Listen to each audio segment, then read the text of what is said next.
আসসালামু আলাইকুম বন্ধুরা, আশা করি সবাই অনেক ভালো আছেন। আজকে আমি পুরন ঢাকার ভাজা মাংস বা সাদা মাংস কিভাবে তৈরি করতে হয় সেটা করে দেখাবো। এটা কিছুটা কবের মাংসের মতো, তবে রান্নার প্রসেসটা ভিন্ন। আর এটা তৈরি করে নেওয়ার পর আপনি পরবর্তীতে দীর্ঘদিন সংরক্ষণ করতে পারবেন এবং যখন প্রয়োজন হবে বের করে পেঁয়াজ দিয়ে ভেজে ভর্তা করে বা যে কোনো নাস্তার পুর হিসাবে ভিতরে দিতে পারবেন। তো আমি প্রথমে একটা পাত্রে অল্প কিছু পরিমাণ গরম পানি দিয়ে দিচ্ছি আর তার ভিতরে দিয়ে দিচ্ছি আমি চর্বি। আমি গরুর মাংস দিয়ে আজকে করব, তো গরুর চর্বিটাই ব্যবহার করছি, আর এটা নর্মালি গরুর মাংস দিয়ে করা হয়।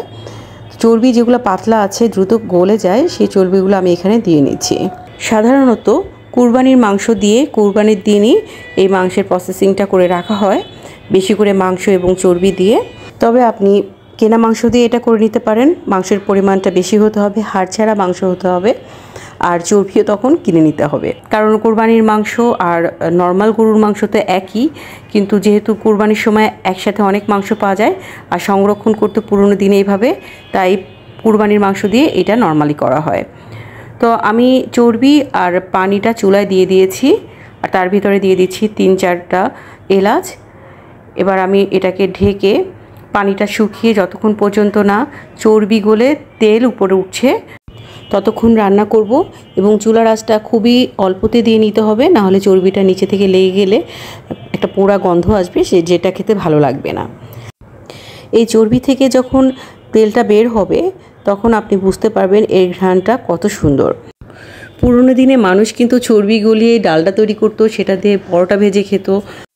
যেমন আমার শাশুড়ি মা বলেছেন, ওনার নানা বাসা হচ্ছে পুরনো ঢাকাতে, তো ওনার নানি এই চর্বির তেল দিয়েই সমুচা ভাজতো, যেটা খেতে অসাধারণ লাগতো। আর আজকের এই রেসিপিটা আমি এই শর্মি আপুর কাছ থেকে নিয়েছি, আমার এক বড় বোন। আপুর হাতে প্রথম যখন খেয়েছি আমি এর ভক্ত হয়ে গেছি, আর আজকের রেসিপিটা পুরোটাই আমি আপুর কাছ থেকেই নিয়েছি। চর্বিটা আমার প্রায় ভাজা হয়ে গেছে, তেলও বের হয়ে এসেছে প্রচুর পরিমাণে। চর্বিগুলোকে আমি এখন উঠিয়ে নিচ্ছি, তবে এটা জাল করলে আরও ডালডা বা তেলটা বের হবে, এতটা আমার আজকে লাগবে না, সেজন্য আমি এগুলো উঠিয়ে রাখছি।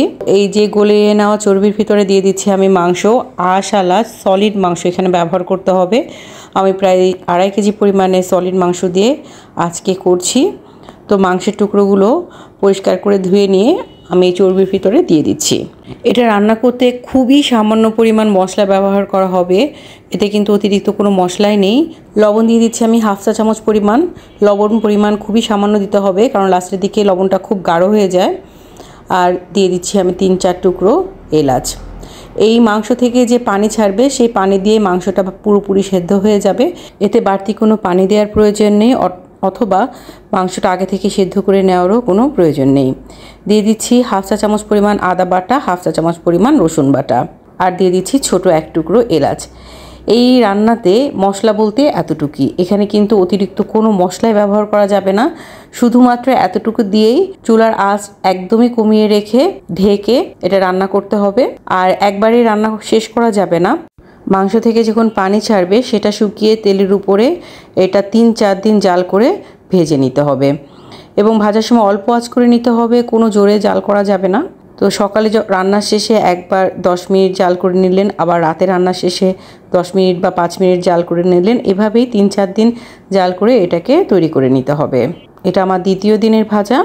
আর প্রতিবার জাল করার পর গরম অবস্থাতে ঢাকনা দিয়ে ঢাকবেন না, ছিদ্রযুক্ত জালি বা ঢাকনা দিয়ে এটাকে ঢেকে রাখবেন, তাহলে ঘ্রাণটা ভালো থাকবে। একদমই সেদ্ধ হয়ে গেছে। এখন আমি মাংসগুলোকে উঠিয়ে আপনাদের দেখিয়ে দিচ্ছি, আর চর্বি থেকে মাংসটাকে আমি পুরোপুরি আলাদা করে নিচ্ছি। চর্বির কাজ একদমই শেষ।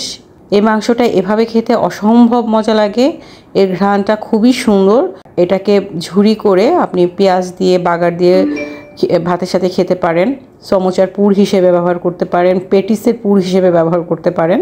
তো কাছ থেকে একটু দেখিয়ে দিচ্ছি, ভিতরটা পুরো জুসি। আর এটা যখন রান্না করা হবে তখন চারিদিক একদম এর ঘ্রাণে মোমো হয়ে যাবে। রান্নার প্রসেসটা খুবই সহজ কিন্তু সময় সাপেক্ষ। আপনারা আশা করি এটা বাসায় বানিয়ে খাবেন। তো বন্ধুরা, আজকে এই পর্যন্ত। ইনশাআল্লাহ আবার দেখা হবে নতুন কোনো রেসিপি নিয়ে। আল্লাহ হাফেজ।